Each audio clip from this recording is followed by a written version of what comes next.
صدقہ فطر کب اور کن پر واجب ہوتا ہے اور اس کا مصرف کیا ہے؟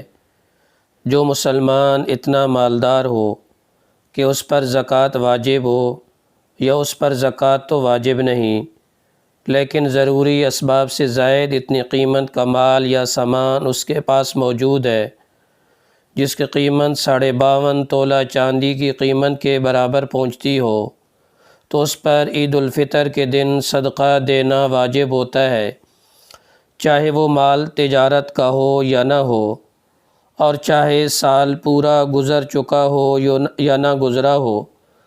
اور اس صدقہ کو شرع میں صدقہ فطر کہتے ہیں۔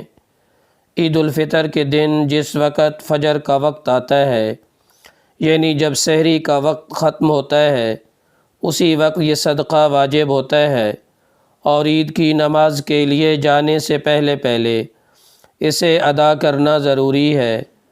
اگر عید الفطر کی نماز سے پہلے ادا نہ کیا گیا تو بعد میں بھی ادا کرنا ہوگا، لیکن بعد میں ادا کرنے سے اس صدقہ کی فضیلت ختم ہو جائے گی اور یہ عام صدقہ بن جائے گا۔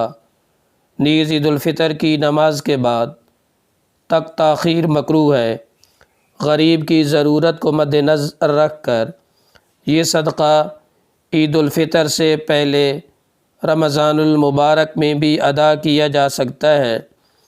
صدقہ فطر کا مصرف وہی ہے جو زکوٰۃ کا مصرف ہے، یعنی مسلمان فقیر آدمی جو سید ہاشمی نہ ہو۔